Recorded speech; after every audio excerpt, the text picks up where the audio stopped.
His association with now dead billionaire pedophile Jeffrey Epstein and accomplice Ghislaine Maxwell was clearly beyond the pale. In a bombshell twist that sent shockwaves through royal and political circles, Ghislaine Maxwell has allegedly made an explosive revelation that left Meghan Markle completely stunned. Sources close to the situation claim Maxwell's statement exposed a secret Meghan fought desperately to keep hidden, one that could shake her carefully built public image. As whispers grow louder and the palace remains silent, everyone's asking the same question. What exactly did Maxwell reveal? Meghan, Maxwell, and the secrets behind closed doors.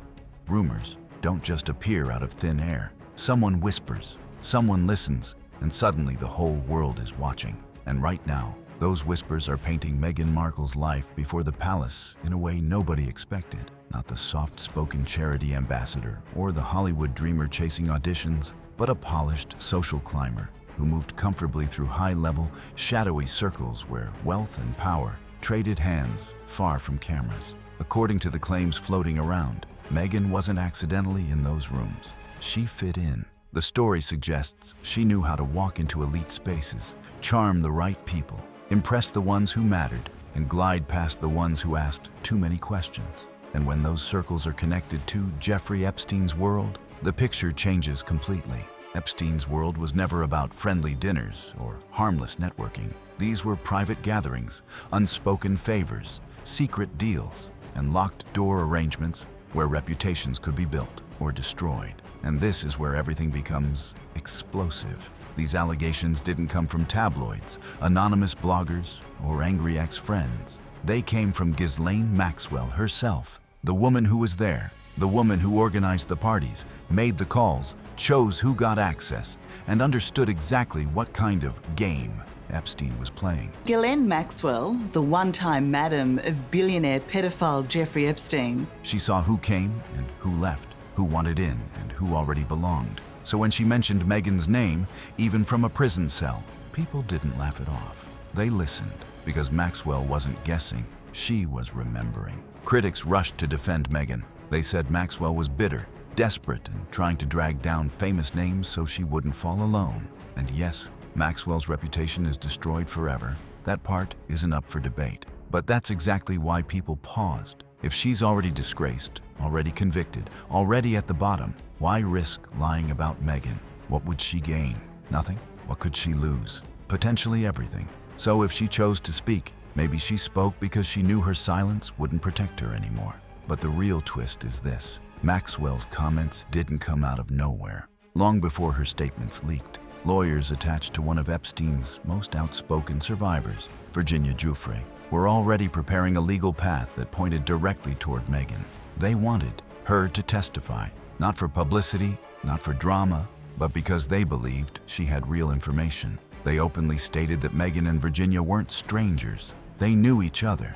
Meghan wasn't just in the room. She saw things, heard things, and met people whose names send shivers through the palace walls. The language the legal team used was chilling. They called Meghan a close companion to Prince Andrew, not a casual acquaintance, not someone who happened to shake his hand at a charity event.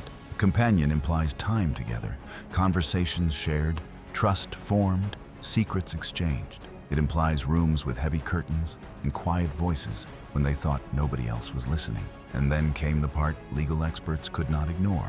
The attorney argued that Meghan could be expected to tell the truth, not that she would, not that she always had. Could be expected. It was careful wording. Wording chosen for a witness who has a complicated history with honesty. Because everyone remembers the Finding Freedom scandal, Meghan swore under oath she had no involvement in writing the book, but court documents proved she'd secretly fed information to the authors. She shaped the story from behind the curtain, and when the truth surfaced, the world saw she had lied while promising she hadn't. So if she bent the truth then, what would stop her now? Especially when the stakes are bigger, the spotlight sharper, and the questions heavier. And if Maxwell is telling the truth, Meghan may not just be a witness. She might be a key piece of a puzzle the public was never meant to see. Now, when things is about to explode into public view, the justice system slammed the doors shut. How did they achieve that? Stay tuned. The mystery behind Meghan's non-denial.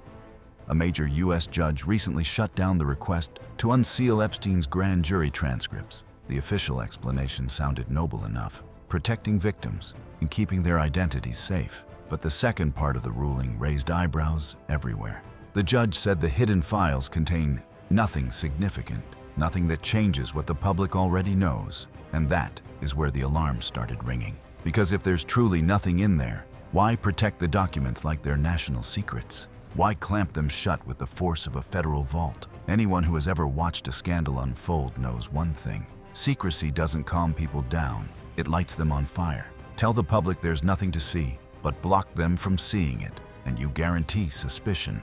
And suspicion spreads like gasoline.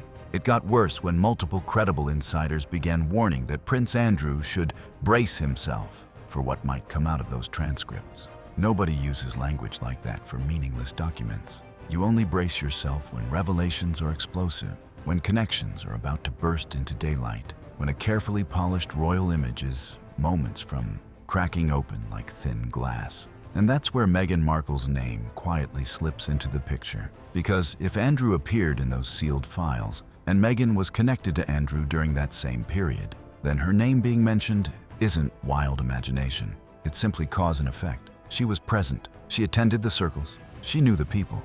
She saw more than anyone has dared to admit. But she hasn't said a word. No denial, no statement, no angry PR letter.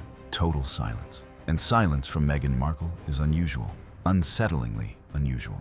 Meghan has never been afraid to fight back. She has sued newspapers, confronted tabloids, written op-eds, and sat in front of cameras to talk about her truth, her pain, her battles. Whenever she is accused of something unfair, she speaks, she defends, and she pushes back hard. Yet now, nothing, not one sentence. And instead of addressing the rumors, she's been rolling out a lifestyle brand like everything is perfectly normal. Carefully edited Instagram posts, glossy product photos, expensive jars of jam, and luxury candles. The polished Duchess-turned-entrepreneur image running full speed while the world whispers in the background. People noticed. Because silence only makes sense when someone is terrified of what might come next. If she loudly denies it, and the documents eventually surface proving otherwise, she's finished. If she threatens to sue, and Maxwell's side responds with, "Great, see you in court," then discovery begins. And discovery means everything comes out. Emails, texts, private records, witness statements. The kind of proof that ends careers and destroys reputations. So instead of fighting, she's hiding behind branding, curated photos, and a smiling public facade. And that's when the public reaction shifted drastically. People lost trust in Meghan. But what if the damage is only beginning? Let's dig more. Meghan faces the backlash. Meghan crafted her post-royal identity carefully. She wasn't selling a product, she was selling herself. The relatable woman who walked away from the palace spoke her truth and chose independence over silence. The strong, modern girl boss who built a brand on honesty, empowerment, and transparency. But how do you sell honesty when the world is starting to wonder whether your entire story has missing chapters? Because now, the polished image is cracking. People aren't just asking small questions. They're asking the kind that could destroy everything she's built. How do you create a lifestyle empire rooted in trust when critics are claiming you may have hidden a dark part of your past? How do you become the face of inspiration when whispers suggest there are secrets buried far deeper than anyone expected? And it's not like Meghan walked into this with a spotless record. The Finding Freedom scandal never fully went away. She swore under oath she had nothing to do with the book. Finding Freedom has insights from palace insiders and friends of the couple on some of the most explosive headlines surrounding the couple. Then the court documents appeared. Emails, messages, proof showing she had guided the authors from behind the scenes. She denied. She got caught, and the public never forgot. So now, when the Maxwell accusations resurface, Meghan's name is in a way no PR team ever wanted. People aren't brushing it off. They're not giving her the benefit of the doubt. They're saying, if she bent the truth once in daylight, what did she do in the shadows? Let's talk about the brand, the carefully designed empire of motivation, self-care, empowerment slogans, and wellness products. Meghan positioned herself as the woman who escaped toxic institutions and built something wholesome, clean, honest, and inspiring. The feminist icon who stood up to the palace. The humanitarian mother who just wants to help the world with mindfulness quotes and organic tea blends. But brands don't run on marketing alone. They run on belief. People have to trust the face they're buying from. And when allegations appear suggesting a completely different past, one full of elite circles, questionable connections, and silent rooms where the powerful did unspeakable things, the entire brand feels shaky. You cannot promise peace and purity while people question whether you once walked near one of the darkest criminal networks in recent history. You cannot inspire young women while lawyers claim you may have been close enough to witness the exploitation of others and said nothing.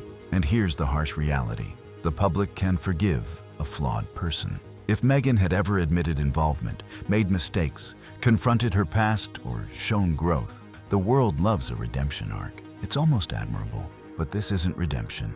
This is denial, erasing history, presenting a perfectly polished version of herself while allegedly burying the parts that don't fit the brand. The real danger isn't even the accusation itself. It's what happens if hard proof ever sees daylight. What if documents leak? What if a former associate speaks up? What if a court case forces details into the public record? It wouldn't matter if the evidence was exaggerated or incomplete. Public opinion moves fast and hits hard. Once headlines explode, once social media sinks its teeth in, no amount of PR cleanup will undo the damage. And Meghan's public support is already fragile. The fallout with the royals damaged trust. The broken relationship with her father and siblings raised eyebrows. The failed podcast deal, the quiet cancellations, the Netflix content that didn't land. Every misstep adds another crack. And when a scandal this heavy lands on top of it all, the weight becomes impossible to ignore. And now we reach the part that twists the knife.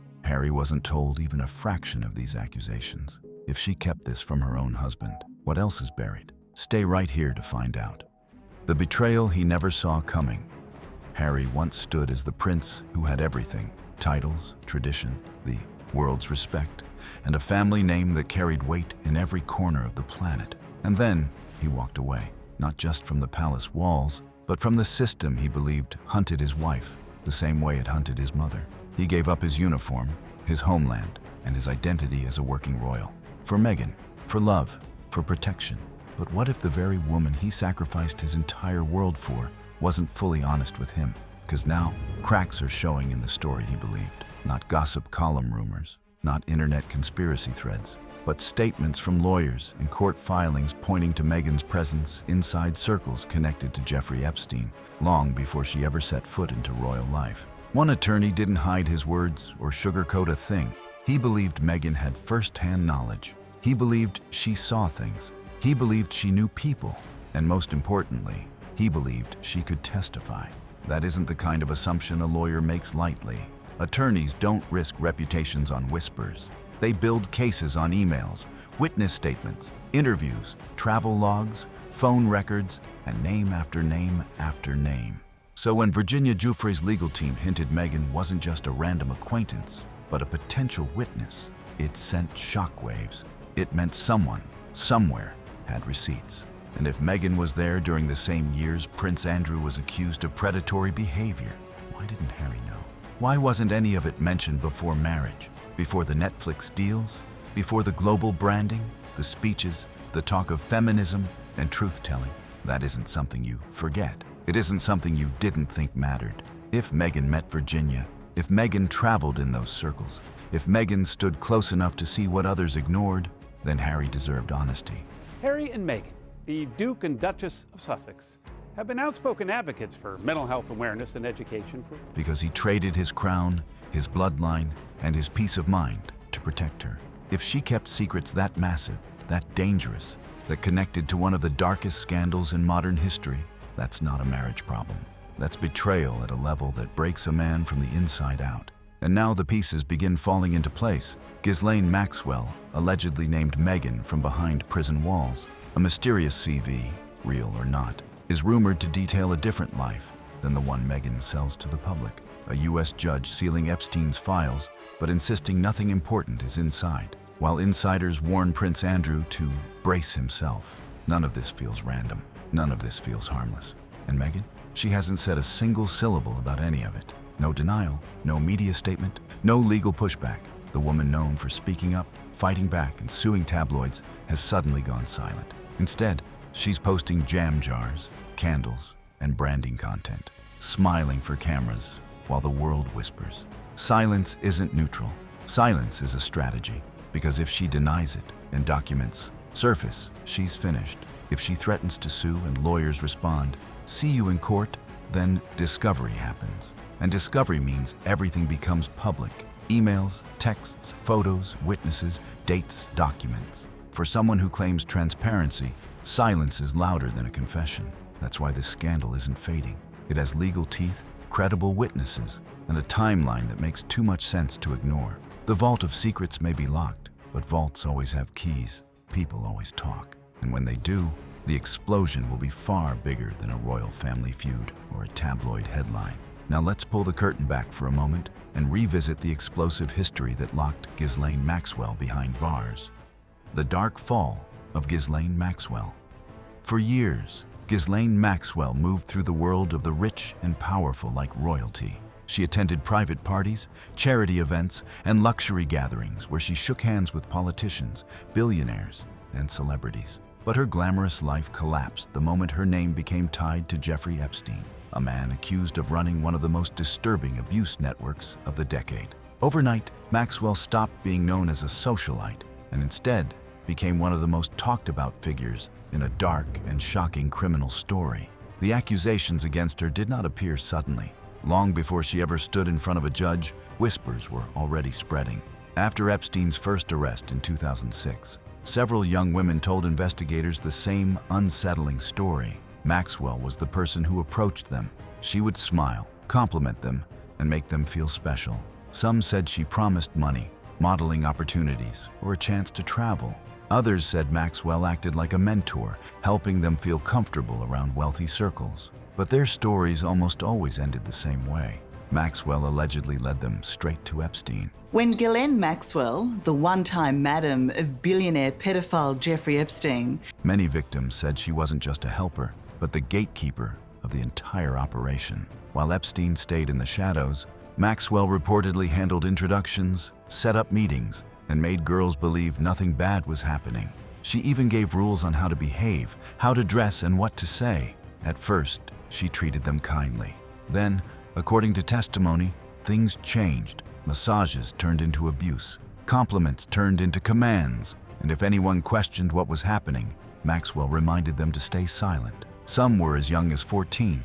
For years, these claims barely received attention. Epstein's money and influence pushed the accusations aside, and Maxwell denied every word. She claimed the victims were lying to get paid. But everything changed when Epstein was arrested again in 2019. Dozens of women came forward, repeating the same pattern so clearly that prosecutors began calling Maxwell the chief enabler of Epstein's crimes. The quiet murmurs that once followed her name turned into headlines around the world. In 2020, the silence around Maxwell ended. FBI agents tracked her to a private home in New Hampshire, where she was hiding under a different identity. Her arrest shocked many of the powerful people who once stood beside her. She begged the court to release her on bail, promising she wouldn't run. But prosecutors argued that a woman with her wealth and international connections could disappear anytime she wanted. The judge agreed, and Maxwell remained inside a high-security prison while the world watched. Her most important court battle began in late 2021. It was a trial that captured global attention, filled with painful testimony and emotional stories from victims who had waited years to be heard. Maxwell faced charges, including helping transport minors across state lines, grooming them for abuse, and lying under oath. One woman said Maxwell acted like a friendly older sister at first, buying her gifts and building trust, only to later push her toward Epstein.